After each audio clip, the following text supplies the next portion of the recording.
오늘 봉독한 창세기 17장 1절로 8절의 이 말씀을 가지고 우리 하나님의 영원한 언약이라는 제목으로 우리 말씀을 생각하고자 합니다. 4절의 말씀에 보면 보라 내 언약이 너와 함께 있으니 너는 여러 민족의 아버지가 될지라 라고 하나님은 아브라함에게 이렇게 언약하신 귀한 말씀을 봅니다.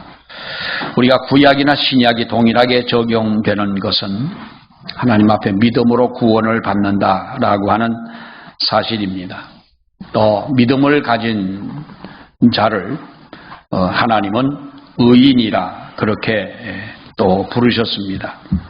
성경에 보면은 노아나 에녹이나 또 아브라함이나 이삭 또 야곱과 요셉이나 모세, 여호수아 이 모든 이러한 사람들을 의인이라 하셨는데 의인이라 한 그 이유는 우리가 하나님을 믿으니 이를 의로 여기셨다 이렇게 말씀을 하고 있고 주 예수를 믿어라 그리하면 너와 네 집이 구원을 받는다. 분명히 성경은 이렇게 신구약을 통해서 어쩌면 똑같은 원리를 우리에게 말씀을 해주고 있습니다. 믿음으로 말미암아 구원을 얻는다라고 하는 겁니다. 그러면 중요하고 이토록 원리와 같은 믿음이 무엇이냐라고 한다면 여러분 우리가 믿음이 뭐냐라고 물으면 다양한 대답이 나올 수가 있을 겁니다. 우리가 사랑이 뭐냐, 사랑이 무엇이냐라고 물으면 이렇게 사랑에 대해서 또 여러 가지로 우리가 이야기를 하겠지만 사랑이 뭐냐고 물으신다면 가장 대표적인 대답은 뭡니까? 눈물의 씨앗이다. 아주 명확하게 이렇게 그 대답을 그 이야기를 했는데 그야말로 그 사람에게는 사랑은 눈물의 씨앗이 됐지요. 그러나 사랑이라는 것, 우리가 믿음이라고 하는 것 이것이 무엇이냐라고 하면 다양한 대답이 나올 수가 있겠지만은 어떤 사람은 믿음을 확신이다라고 이야기할 수도 있고 또 어떤 사람은 믿음을 우리가 신념이라고 이야기하는 사람도 있습니다. 어떤 사람은 믿음은 의지라고도 이야기를 합니다만은 여러분 그러나 세상 사람들도 다시 말하면 예수를 믿지 않고 하나님을 모르는 사람들이라 할지라도 나름대로 자기의 신념이 있고 자기의 의지가 있고 자기 나름대로의 확신을 가지고 살아갑니다. 그렇기 때문에 열심히 일을 하면 된다. 또 우리가 적극적으로 생각을 하며 살아가야 된다. 나는 할 수 있다라고 하는 그들 나름대로의 어떠한 이 신념과 그리고 의지와 이런 확신을 가지고 살아갈 때에 우리는 그렇게 해서 또 성공하는 사람들을 볼 수도 있는 것입니다. 그러나 믿음이 만약에 신념이고 확신이고 의지라고 한다면 이것은 어쩌면 우리가 하나님 없이도 이와 같은 의지와 신념이나 확신을 가지고 세상을 살아가는 사람들과 다를 바가 없을 것입니다. 이렇듯 하나님 없이도 성공을 추구하고 자기의 신념과 자기의 의지와 자기의 확신을 가지고 나름대로의 믿음으로 살아가는 사람들이 있다고 하는 것인데 사랑하는 여러분, 내가 믿는 것은 다 믿음이다라고 우리는 생각을 하기가 쉽습니다. 내가 확신하는 것은 다 확신이라고 하는 것이죠. 그러나 여러분 우리의 믿음의 대상이 누구냐라고 하는 것은 우리에게 대단히 중요하다고 하는 것입니다. 우리의 믿음이 뭐냐고 우리가 이야기한다면 나와 하나님과의 관계가 우리의 믿음인 것입니다. 하나님과의 관계가 없는 믿음은 어쩌면 세상에서 말하는 세상 사람들도 얘기할 수 있는 의지나 신념이나 확신이나 이런 것과 별 다름이 없다고 하는 것입니다. 왜 우리는 예수를 믿으면서도 믿음이 자라지 않을까? 우리는 그런 생각을 할 때가 많습니다. 우리는 예수를 오랫동안 믿어왔는데도 왜 나의 믿음이 자라지를 못하는가? 여러분, 어떤 분은 이유 중에 하나가 믿음의 기초를 우리는 어디에 두고 있느냐라고 하는 것인데요. 어떤 사람들은 말합니다. 기도의 응답에 그것을 두었다는 것이지요. 기도 응답을 받으면 믿음이 생기고 응답을 받지 못하게 되면 우리의 믿음이 흔들려 버린다는 것입니다. 내 삶에서 좋은 일이 일어나면 하나님이 나를 사랑하신다라고 우리는 그렇게 느끼지만 우리에게 어려움이 닥치고 힘든 일이 닥치게 되면 하나님이 있네 없네 말하고 하나님이 나를 버리셨네, 나를 사랑하지 아니하네, 이렇게 우리가 생각하는, 이것은 믿음의 기초를, 근원을 우리가 어디에 두고 있느냐라고 하는 데에서 우리는 이러한 이야기, 이러한 결과가 나올 수가 있다고 하는 것입니다. 하나님께서 우리의 기도를 응답해 주시고 우리의 필요를 따라 하나님이 채워주시지만은 하나님은 우리가 아무리 사랑하는 자식이라 할지라도 내가 달라는 그 모든 것을 다 주시는 하나님은 여러분 아닙니다. 내가 이 모든 것을 내 자식에게 주어서 내 자식이 분명히 파괴되는 것을 뻔히 알고 있는 그 부모가 자식이 달라는 모든 것을 다 주시겠느냐라고 하는 것입니다. 사랑하는 여러분, 하나님도 우리와 이런 관계에 있다고 하는 것이죠. 사람이 우리가 철이 든다 그럽니다. 어떤 사람은 그럽니다. 사람이 몇 살에 철이 드냐? 어떤 사람은 60이 넘어 철이 든다 말하기도 하지만은 이 철이 든다는 이 말이 참 우리 말의 어떤 좋은 표현이라고 하겠습니다만은 어떤 사람은 정말로 마음에 철이 들어서 마음으로 이렇게 성장한 사람이라면 우리가 부모를 대할 때에 부모님을 이해하려고 하고 그리고 부모님의 마음을 헤아리고 부모님이 원하시는 것이 무엇인지를 우리가 아는 사람, 이런 사람은 철이 든 사람인 거예요. 사실 부모의 역할은 여러분 자식들이 몇 살까지 해줘야 되는 겁니까? 나도 이거 참 알고 싶어요. 부모가 자식의 나이가 몇 살까지 해줘야 되냐? 어떤 분은 그러죠. 대개 서양 사람들은 나사 아이를 기르고 가르치고 하는 것은 우리와 똑같습니다만은 대학을 졸업하고 이제 사회인이 됐을 때 독립을 하게 되는 그 나이는 이 사람 한 20살 정도 아니겠습니까? 그럼 독립할 수 있도록 하고 어떤 부모는 대학을 다니는 동안에 그 등록금도 내가 알아서 대학을 다녀라. 너도 이제 성인이 됐으니까. 다 그런 건 아니지만은 어떤 그렇게 자식을 아주 강하게 키우는 이런 부모가 있다고 합니다만은 우리는 끊임없이 그야말로 밑빠진 항아리에 물을 붓듯이 자식을 위해 부모의 마음은 어쩌면 끝이 없는 것 같아요.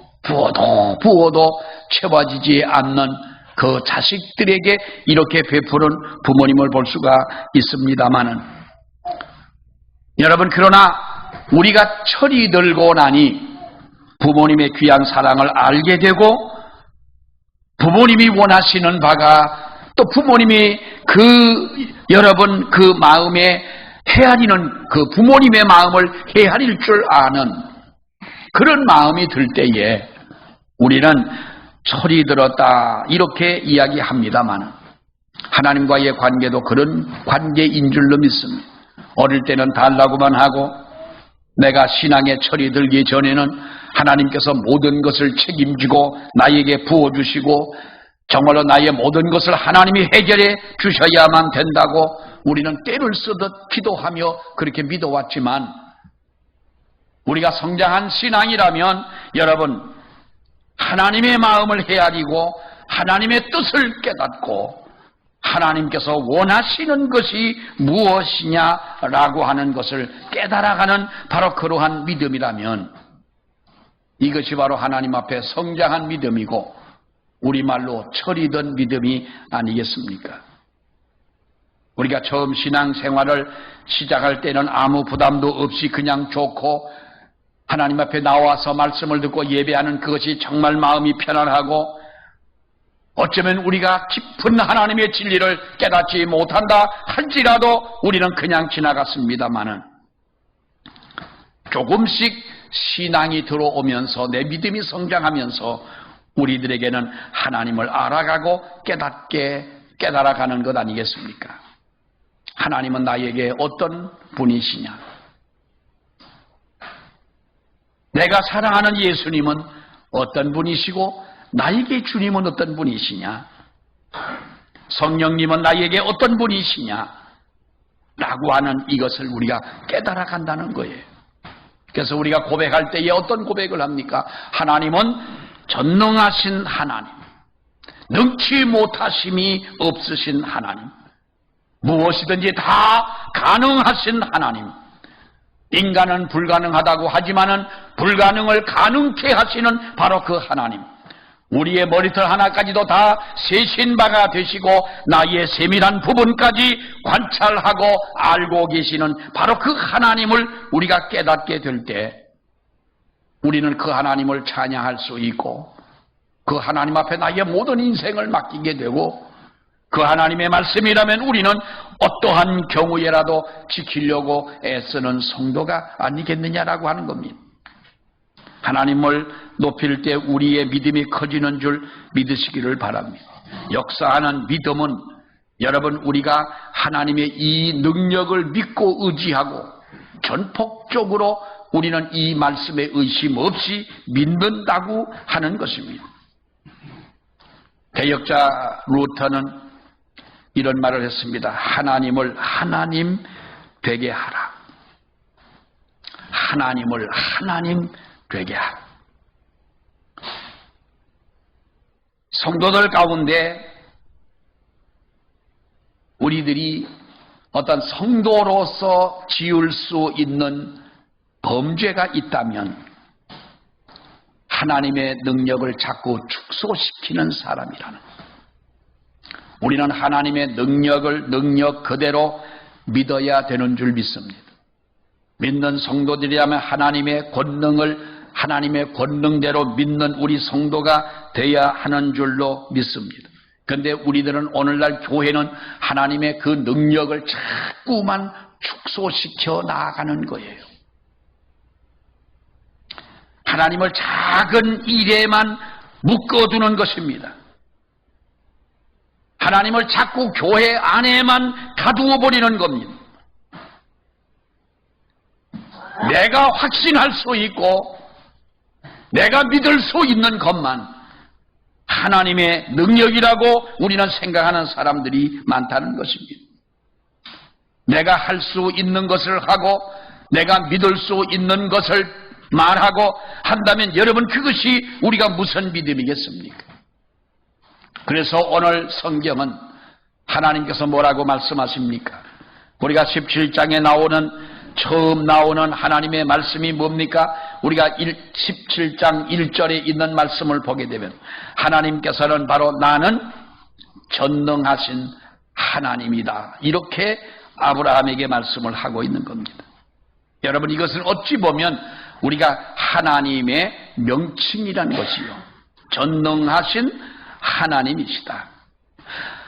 하나님이 아브라함에게 나타나셨는데 그렇게 고대했던 인내의 시간들이 지나가고 비록 아브라함은 하나님의 약속을 그가 듣고 약속을 하셨지만은 그런 긴 세월 동안 참지 못하고 하갈이라고 하는 여종을 통해 그런 이스마엘을 낳았지만은 여러분 그러나 하나님의 때가 되어서 아브라함에게 나타나 말씀하신 하나님은 나는 전능하신 하나님이다 그랬어요. 이것을 우리가 하나님의 타임 테이블이라는 거예요. 갓 타임 테이블 이렇게도 어떤 분이 이야기를 합니다마는 여러분 이때의 아브라함의 나이가 99세입니다. 그리고 아브라함에게 말씀하시기를 내가 이제 너에게 아들을 주겠다는 거죠. 1년 후에 하나님의 그 응답이 이루어지지 않습니까? 우리도 나름대로 우리의 시간이 있고 우리의 계획이 있지만은 여러분, 하나님은 우리의 시간에 모든 것을 맞추어 일하시고 나가시는 하나님이 아니시라 하나님의 타임 테이블이 있다는 겁니다. 하나님도 다 그것을 계산하고 계시고 하나님이 계획하신 그 뜻을 따라서 하나님의 때가 되면 만나시고 그 일을 이루신다는 겁니다. 아브라함의 나이가 77세도 아니고 88세도 아니었습니다. 99세, 이제는 백수가 다 됐을 때, 어쩌면 이제는 아브라함은 모든 것을 포기하고 있을 때, 모든 것을 잊어버리고 있을 때, 하나님은 잊지 않으시고 오래전 약속하신 그 약속을 다시 안고 아브라함을 찾아오셔서 말씀하시기를, 아브라함이 99세 때에 그에게 나타나 이르시되 나는 전능한 하나님이라. 2절에 뭐라고 말합니까? 내가 내 언약을 나와 너 사이에 두어 너를 크게 번성하게 하리라 라고 말씀했는데, 여기 아주 특별한 단어가 있습니다. 바로 그것이 전능한 하나님이시. 전능이라고 하는 이 말씀인데요, 아브라함에게 처음으로 자신을 말씀하신 내용입니다. 그 앞에는 어디를 봐도 전능한 하나님이라는 말씀을 아브라함에게 하신 말씀하신 곳이 없는데, 아브라함아 나는 전능한 하나님이라. 히브리어로 보면은 엘샤다이라고 그런, 엘샤다이라고 하는 이 말은 바로 엘이라고 하는 말은 하나님이라는 말이고, 샤다이라는 말은 공급한다는 말인데, 하나님은 공급하시는 하나님이다. 어떤 의미를 갖냐 하면, 어머니가 아이를 낳아서 젖을 물리고 젖을 주는, 젖을 공급할 때에 바로 샤다이라는 말이 그런 의미와 가깝습니다. 그러니까 이렇게 하나님이 모든 것을 공급해 주시는 하나님이시라. 전능하신 하나님이라. 나는 어제나 오늘이나 영원토록 변함이 없는 동일한 하나님. 나는 너와 약속한 것이라면 반드시 지키는 하나님이다. 내 계획대로 모든 일이 차질 없이 이루시는 하나님이시다.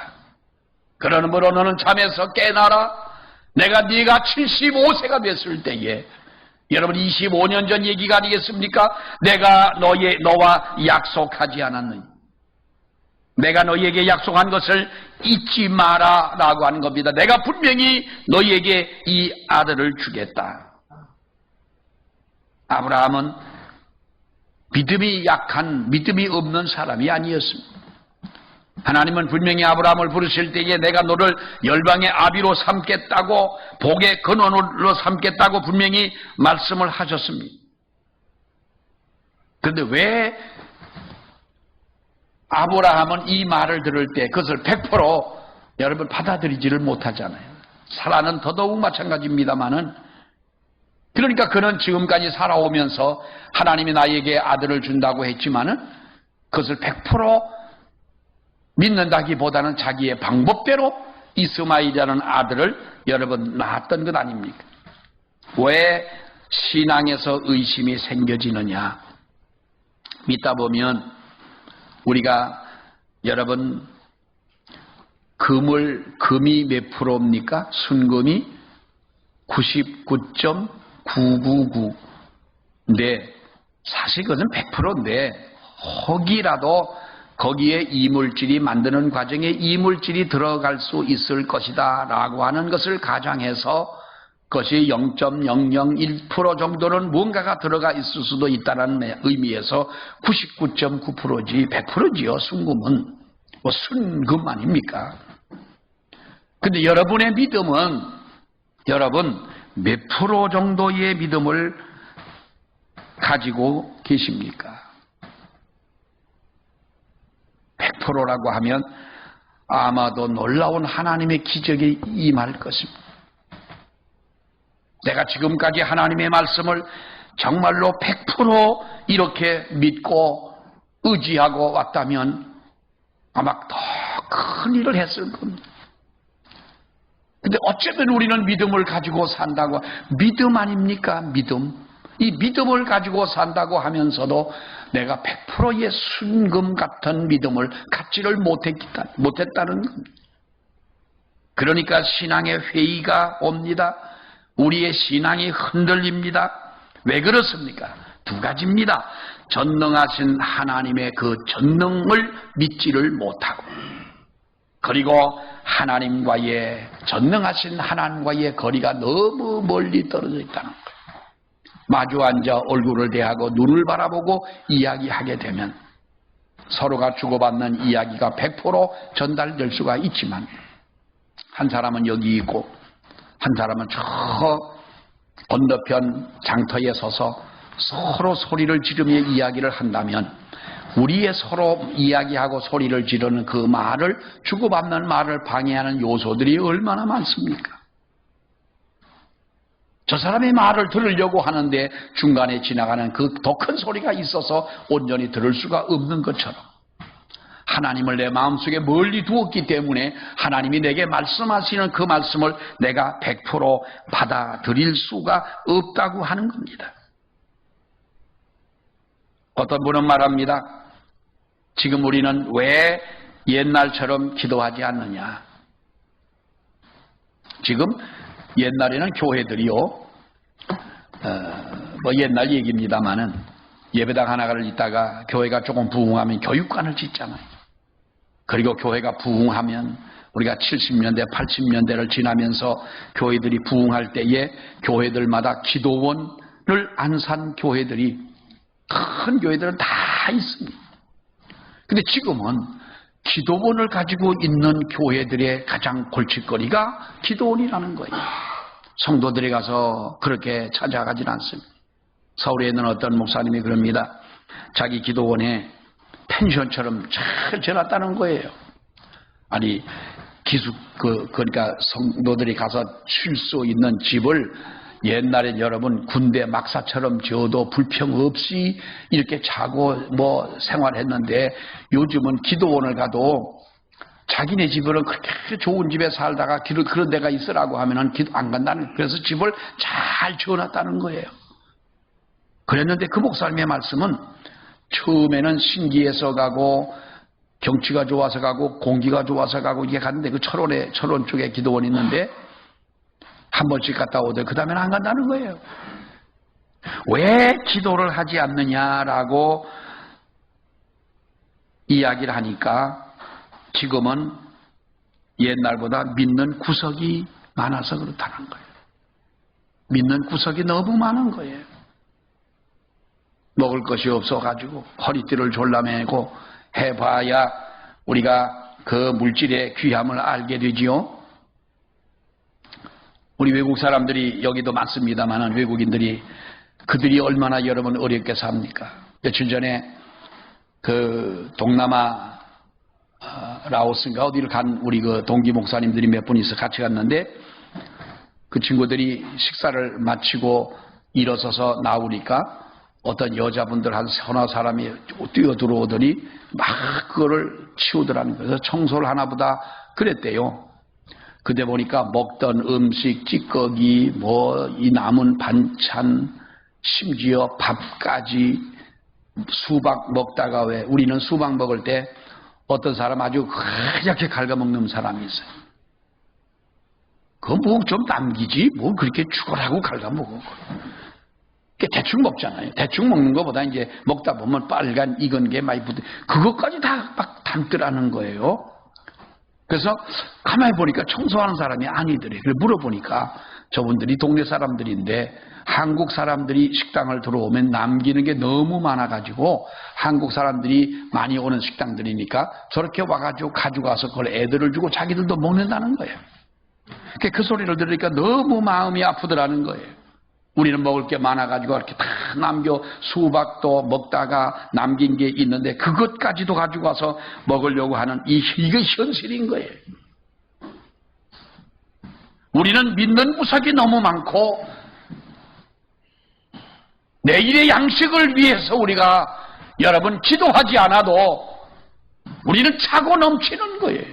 그러니까 요즘에 보면은 우리 주부들 하는 얘기가, 이제는 좀 사오는 것보다도 냉장고 파먹기를 좀 해야 되겠다. 우리도 냉장고 파먹기를 잘하는데요, 파먹다 보면 파먹는 것보다 쌓이는 게 더 많은 것 같아요. 냉장고가 숨을 쉴 수 없을 만큼 다 차 있고, 냉장고 하나 있는 집 손 들어보세요. 집에 딱 하나다. 딱 하나 있으면 하나 사드리려고 그랬어. 근데 다 손들은 무려. 보통 우리는 3개, 4개씩은 다 있는 거예요. 그러니까 우리가 사랑하는 여러분, 너무나 우리는 그야말로 믿는 구석이 많아. 그러다 보니 영적으로 게을러지고, 그러다 보니 영적으로 너무나 연약해졌어요. 이것이 우리의 현실이 주는, 환경이 주는 건가 보다 생각을 했는데, 알고 보면 이것은 환경이 우리에게 주고 내가 게을러서라기보다는 이것이 바로 사탄의 장난이요, 사탄의 계략이라고 하는 거예요. 전능하신 하나님을 생각하지 못하게 하고, 전능하신 하나님을 전적으로 의지하지 못하게 하는, 그래서 우리를 연약하게 만들고, 그래서 병들게 만들고, 그래서 우리가 영적으로 타락하게 만드는, 전능하신 하나님을 의지하지 못하도록 하는, 이것이 문제라는 거예요. 자, 여러분 오늘 또 보십시오. 하나님은 아브라함에게 내가 아브람이라는 이름을 가졌으나 이제는 너를 아브라함이라라고 말씀해 주고 있습니다. 여러분, 이름을 바꾸는 것이 뭐가 큰 차이가 있겠냐고 하겠습니다마는, 하나님이 이름을 바꾸신 것은 내 인생의 판도가 여기서부터 바뀌게 하겠다라고 하는 하나님의 약속인 것입니다. 이제부터는 너의 인생의 판도가 바뀌어지게 된다. 가끔 보면 사람의 이름을 바꾸는 사람들이 많아요. 어떤 우리 조카뻘 되는 아이가 오랜만에 만났는데 옛날 이름을 불렀더니 날 보고 저 이제 이름을 뭐라고 바꿨어요? 그러는 거예요. 왜 바꿨냐? 교회 다니는 놈인데 너 이름을 왜 바꿨냐? 그랬더니 그 이름이 어떻다고 해가지고 바꿨다는 거예요. 바꿀 사람은 나다, 이놈아. 속으로 바꿀 사람. 나를 한 번도 누가 나를 처음에 아는 사람은 나를 남자로 아는 사람이 없다, 내 이름을. 김용을 집사도 여자 목사 만나러 왔다가 날 만난 거 아니에요?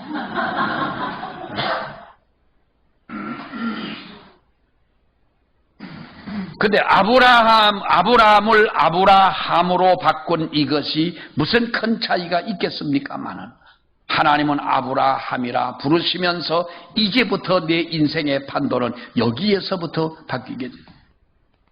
사랑하는 여러분, 예수를 믿으면서 이제부터 우리의 인생의 판도가 바뀌어지지 않는 분은 진정 하나님을 잘못 믿었거나 하나님을 만나지 못했거나 신앙에 문제가 있는 줄로 압니다.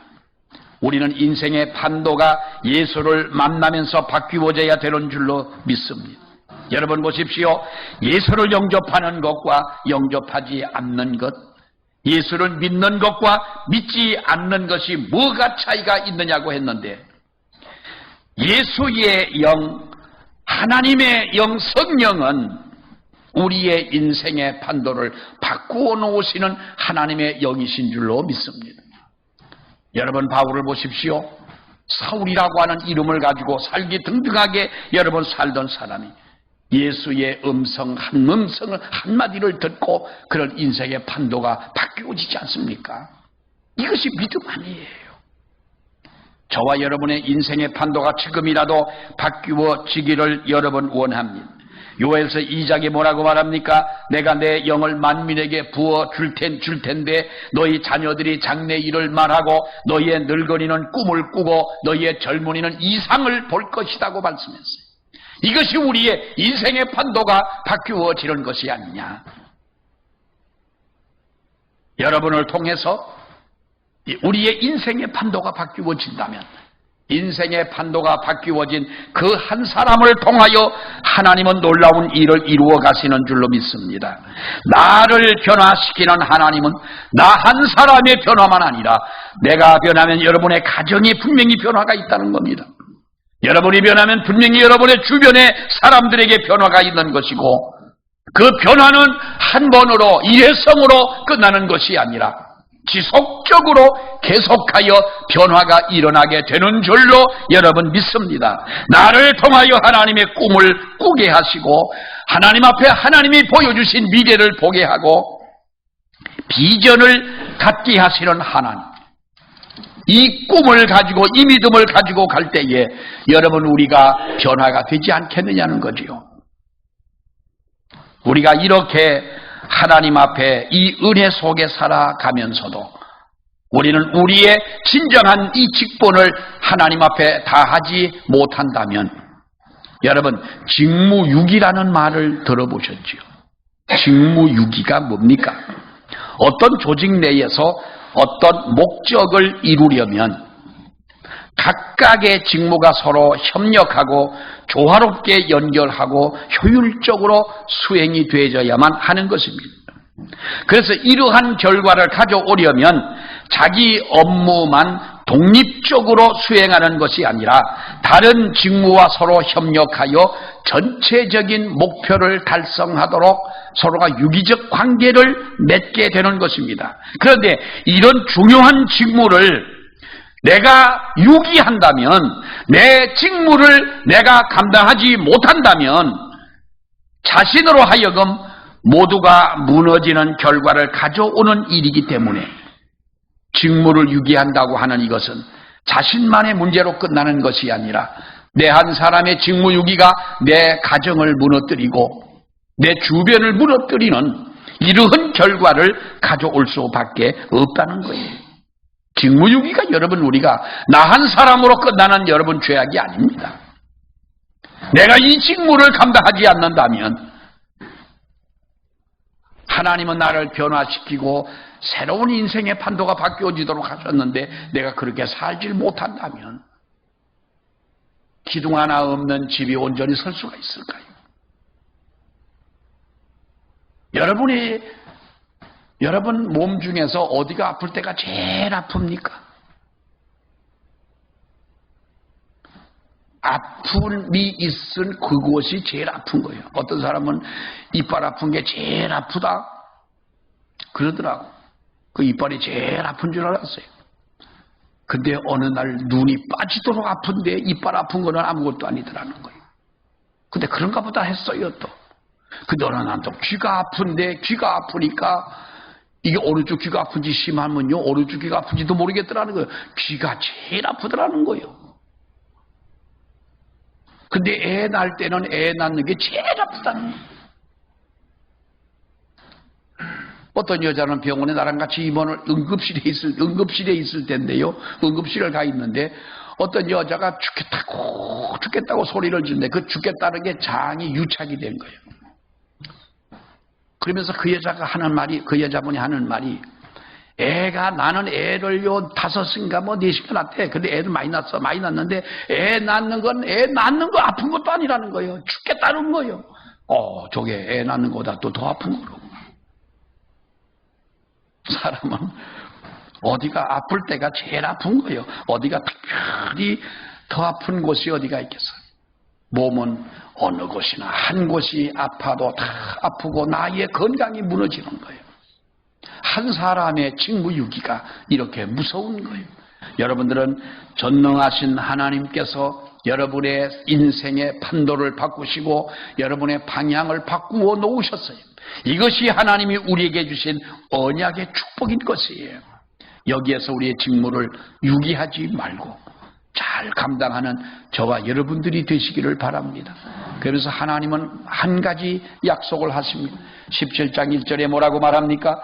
아브라함이 99세 때에 여호와께서 아브라함에게 나타나서 그에게 이르시되 나는 전능하신 하나님이라 하시면서 너는 내 앞에서 완전하라 그랬어요. 완전하라. 완전하라는 말이 무슨 말입니까? 하나님 앞에서 50%에 해당되는 믿음을 갖지 말고 70%라고 해서 좋아하지 말고 거의 한 90% 정도의 믿음이라고 자랑하지 말고 완전한 믿음을 가져라. 완전한 믿음을 가져라. 여러분이 금은방에 가서 금을 고를 때 이거는 100%인데 이거는 거의 같지만은 95%입니다. 금 있잖아. 24K 순금. 그리고 그보다 이 떨어지는 18K가 있고 14K가 있어요. 14K는 이게 뭐 금인지 뭔지 금으로 인정을 안 해주는 거예요. 순금으로 인정하는 것은 이 100%의 순금이 되져야 인정하는 것처럼 너는 완전하라. 엘 샤다이 하나님, 지금도 전능하신 하나님이 지금도 은혜를 공급하고 계시고 우리의 인생의 판도를 바꾸어 가시는 이 하나님 앞에 너희는 오늘도 완전하라. 이런 은혜와 이런 삶이 있기를 축원합니다. 기도하겠습니다. 하나님 은혜를 감사합니다. 전능하신 하나님께서 우리를 부르시고 아브라함에게 약속하셨던 것처럼 우리에게 약속하시며 우리가 전능하신 하나님의 그 능력을 의지하고 나아갈 수 있도록 지금도 우리를 붙잡아 주시니 아버지여 감사합니다. 우리에게 믿음을 더하시고 은혜를 더하시고 우리를 새롭게 하신 이 놀라운 축복의 역사를 우리들이 받아 누리며 잃어버리지 아니하고 직무를 유기하듯 내가 해야 할 일들을 행하지 않는 어리석은 자리에 빠지는 우리가 되지 않도록 우리 모두를 붙잡아 주시옵소서. 하나님의 영원한 이 언약을 붙잡고 나아가 승리하는 우리 믿음이 되게 하여 주시옵소서.